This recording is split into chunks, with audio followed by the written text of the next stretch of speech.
সম্মানিত দর্শক শ্রোতা, আজকের বিষয় হচ্ছে গত 15 বছরে আওয়ামী লীগের দুঃশাসনের আমলে জিকে, আপনারা জানেন, জিকে ভাই যে টেন্ডার করেছে, যে রাজত্ব করেছে, তার চেয়েও 100 গুণ রাজত্ব করেছে এই ইউনুস ব্রাদার্স।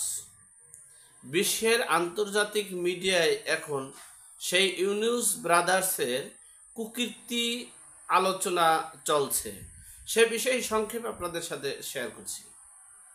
দেখেন, গত 15 বছরে আওয়ামী লীগ দুঃশাসন করেনি, এটা অস্বীকার করার কিছু নেই। আওয়ামী লীগের নাম ব্যবহার করে, পদ ব্যবহার করে, শেখ হাসিনার ছবি ব্যবহার করে, বঙ্গবন্ধুর ছবি ব্যবহার করে এদেশে অনেক লুটপাট, নৈরাজ্য, চাঁদাবাজি হয়েছে। আমরা তার তীব্র নিন্দা প্রতিবাদ জানাই এবং তার বিচার, প্রত্যক্ষ অপরাধীর বিচার যেন বাংলার মাটিতে হয় সেটা প্রত্যাশা করি। কিন্তু দুঃখের বিষয়, গত 8 মাসে সরকারি সম্পত্তি বাজেয়াপ্ত করেছে 90,000 কোটি টাকা এই উপদেষ্টা পরিষদ। সেটা এমনকি এই চাঁদাবাজি, রংবাজি, লুটপাট, নৈরাজ্য এমন কিছু ঘটে নেই যেটা এই 8 মাসে 9 মাসে হয়নি। যাই হোক, গতকালকের প্রতিবেদন এবং আজকের প্রতিবেদনে আসছে বাংলাদেশের গত 8 মাসে 280টি প্রকল্পের কাজ পেয়েছেন ডক্টর ইউনুস ব্রাদার্স। এই ইউনুস ব্রাদার্স এখানে টাকার পরিমাণ মাত্র 836,000 কোটি টাকা।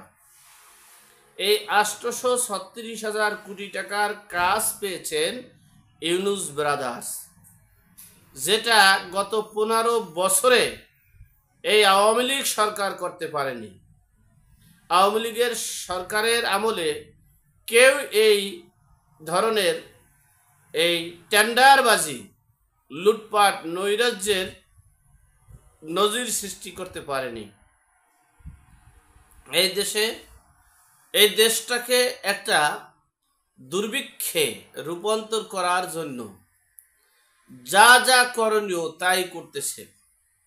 এই দেশের সম্পদ চট্টগ্রাম বন্দরকে বিদেশিদের হাতে তুলে দিচ্ছে। আপনারা ইতিমধ্যেই শুনতে পেরেছেন, ডক্টর মোহাম্মদ ইউনুস বলেছে যে এই চট্টগ্রাম বন্দরকে বিদেশিরা যদি পরিচালনা করে তাহলে আমরা টাকায় ভাসব, আমরা উন্নয়নশীলের চেয়েও উন্নত উন্নয়নশীলে রূপান্তরিত হয়ে যাব। এজন্য আমার দেশের মাটি, আমার স্বাধীন দেশের, স্বাধীন রাষ্ট্রের মাটি, মা মাটিকে বিদেশিদের হাতে তুলে দিতে যাচ্ছে এই ডক্টর মোহাম্মদ ইউনুস। অর্থাৎ তার কথা হচ্ছে, মার্কিন যুক্তরাষ্ট্রদের ঘাঁটি, চীনের ঘাঁটি, পাকিস্তানের ঘাঁটি থাকলে এ দেশে খেলাফতিভাবে আমি আজীবন ক্ষমতায় থাকতে পারবো। ইতিমধ্যে আপনারা ভিডিওতে দেখেছেন, এই ডক্টর মোহাম্মদ ইউনুসের ক্ষমতা যদি নেয়, ক্ষমতা নেওয়া হারাম।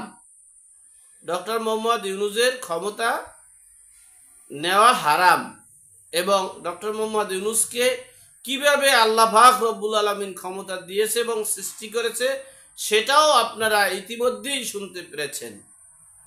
যাই হোক, এই সোনার বাংলায় মাত্র 836,000 কোটি টাকার টেন্ডার পেয়েছেন ডক্টর মোহাম্মদ ইউনুসের এই ইউনুস ব্রাদার্সের লোক। যাই হোক, সর্বোপরি কথা হচ্ছে, আল্লাহ তাকে ব্যস্ত নসিব করুক, আল্লাহ তাকে হেদায়েত নসিব করুক, এই রকমের টপ জায়গায় উঠতে পারায় তার আল্লাহর রহমত তার উপরে নাজিল হয়েছে। আর কিভাবে সৃষ্টি হয়েছে, কিভাবে ক্ষমতা পেয়েছে, আমাদের সেই বিখ্যাত আলেম সাহেব তিনিই বলেছেন। আল্লাহ আমাদের সকলের বিপদ আপদ বালা মুসিবত থেকে হেফাজত করুক, আমিন। আসসালামু আলাইকুম।